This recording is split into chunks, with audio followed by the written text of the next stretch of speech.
In the legal systems of the world, there is this thing called the presumption of innocence. It comes from the Roman Empire, rooted in the Greek legal system that says that someone is innocent until proven guilty. Or else anyone can just come out and say you're guilty of something. There needs to be proof. It needs to be proven in a court of law that you're guilty before a punishment can be meted out. And for the most part, we agree with it. We should have a presumption of innocence when it comes to individuals. However, when it comes to the masses, large groups of people, we should not apply this presumption of innocence. The presumption of innocence is only meant for individuals who are charged. It's not meant for crowds of people. Why not? Because the crowd often is not innocent at all. I am keeping it 100 with you here. The public knows what's going on. The public knew what the public was doing. So when the scandals come out, most people pretend like, oh dear, what is this? Now look, there are situations where the public was not aware. Let's say that behind the scenes there was child trafficking and child brothels somewhere, and nobody was aware of it. In that case, when it comes out, people will be genuinely upset and surprised. It happens that dark stuff comes to the light and the public is shocked. Such things happen. But most of the time, the public is fully aware that something is amiss. They just don't want to take responsibility as a group to look into the matter. So by them refusing to look into the matter, they are enabling whatever dark stuff it is that's going on. So the public knew what it was doing.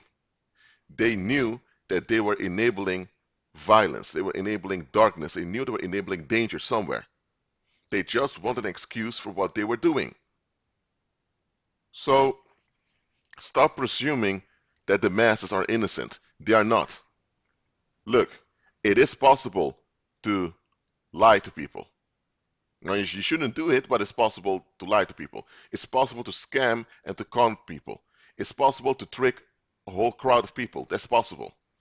But even if you trick a whole crowd of people, there's always going to be a few individuals within the group that's going to realize, something doesn't add up with the story, or something doesn't add up with this individual. And over time, the spell will fade away. Spells are temporary, very temporary. So, if you put a spell on the masses, around 6 months later, or maximum 3 years later, the spell has faded. So if people, after 3 years, continue in an attitude that they normally wouldn't have, that means because they're in on it. They know that they've been lied to. They know that they've been scammed. They know they've been conned. They know that something ugly is going on. They just don't want to face the fact that something ugly is going on. So they on purpose hide anyone who comes out and reveals the horrible truth. Well, the truth is not horrible, but when truth comes out, the horrible things are exposed. The masses on purpose want to silence anyone who sees evil, hears evil, and speaks evil. Because once you report the evil that goes on, it's going to look bad on the masses, that they haven't done anything about it. So they then want to shut you up. I'm telling you, the masses are not innocent. Unlearn the presumption of innocence when it comes to the masses. That is why you have so many cold cases in the world. Look, if someone went missing and later the individual was found dead, and then the police does an investigation and the police finds out that there was growing contention against the victim, then the first thing the police are going to ask is, why didn't anyone warn the victim, or why didn't anyone expose the contention that was going on? Why did people allow it to unfold so smoothly? So when this comes out that the public just allowed something bad to happen to one of their own, that's not going to look good on them. Later, when they have children, or when the children are grown, the children are going to find out about this, and they're going to ask their parents, Mom, Dad, why did you agree with allowing bad stuff to happen to someone else? They can't explain it. It's going to be too humiliating, too embarrassing, and too confrontational for the public to face the fact that they operate in cowardice. So what often happens is that when a case is too sensitive, the police gets the assignment to cover it up or to leave it alone so that the public is not disturbed by it. That's why there are certain cases that people want to forget. Anytime you encounter a missing persons case or a murder case that people simply don't want to talk about, or it seems like they've forgotten all about it, I'm telling you, they haven't forgotten about it. They just don't want to deal with the underlying issue that led to the escalation. That is what's going on. And there's no excuse for this. Fallen mankind represses knowledge of their failures and their neglect. It's one thing to fail at something, it's another thing to not even attempt to do it well. The second is neglect. Fallen mankind wants to cover up their failures and their neglect, especially their neglect. A failure can be excused, can be explained away, but neglect can never be excused nor explained away.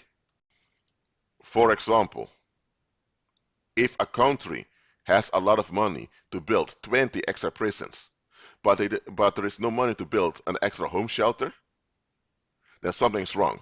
How come there's money to build 20 extra prisons that cost a lot of money to maintain, but there's no money to build extra schools, extra universities, extra homeless shelters, extra apartment complexes, or whatever? So there's no money to constructively invest in the public or the people, but there's money to build prisons where you can punish people. How come that punishment is of bigger concern to the leaders of the country than the well-being of the public? There's no excuse for that. And there's no excuse for the public not to challenge this. If the public finds out, and they should find out, that there are more prisons being built than schools or other provisions, that they should keep their leaders in check asking why. The moment the public remains silent, they give silent consent to what's going on. And from that point on, they are responsible for whatever bad thing happens. As simple as that. There is no excuse for the public not to intervene and not to ask the proper questions when there are red flags being shown towards them. There's really no excuse that can justify such cowardly behavior. And that's why the masses hate true believers, because real believers ask the right questions and we challenge this societal narcissism of the masses. That's why believers are persecuted, and in many cases they want to kill us, because we ask the proper questions. We are the mirror that reveals how ugly they are as the masses. And they don't want to see how ugly they are, so when they encounter us and they have no choice but to face themselves, they escalate on us so that they can be relieved. I'm telling you, there is no excuse for the public not to intervene when things go wrong and not to investigate when there are red flags. There is no excuse for it. So stop giving the masses excuses. The same it should be with you also. You should stop giving excuses to the people around you. I'm talking about the people that raise you, the community you grew up in.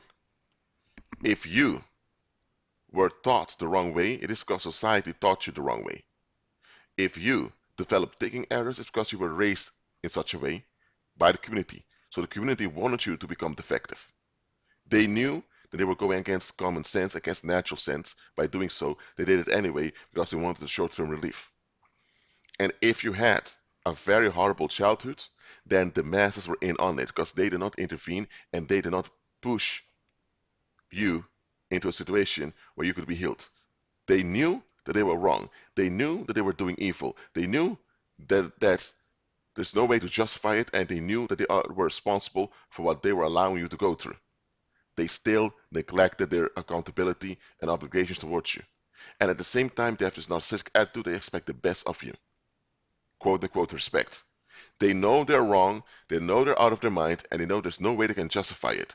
That's why anytime you hold them accountable, they flip it on you and try to attack you, saying that you need to move on with your life, that you're an adult now, that you stop playing the victim. They say all those things just to shut you up so that they don't have to feel bad for all the bad stuff they put you through. Stop excusing the masses. See them for what they are. They are enablers of evil and enablers of danger. Why? Because they don't want to face anything in life. So once you realize this about the masses, you'll be less inclined to just please them all the time. Look, you don't develop hatred against the masses. Okay, none of that, and none of that such stuff. You walk in love towards them, but you realize the masses are often in on the evil. So that means they will also be in on setting you up. If they are willing to operate in a fairy tale existence, it doesn't exist, then what makes you think that they cannot set you up? They can, and under the right circumstances, when they have the right opportunities, they will. So keep on agreeing with Christ and keep your eyes open. Be at peace.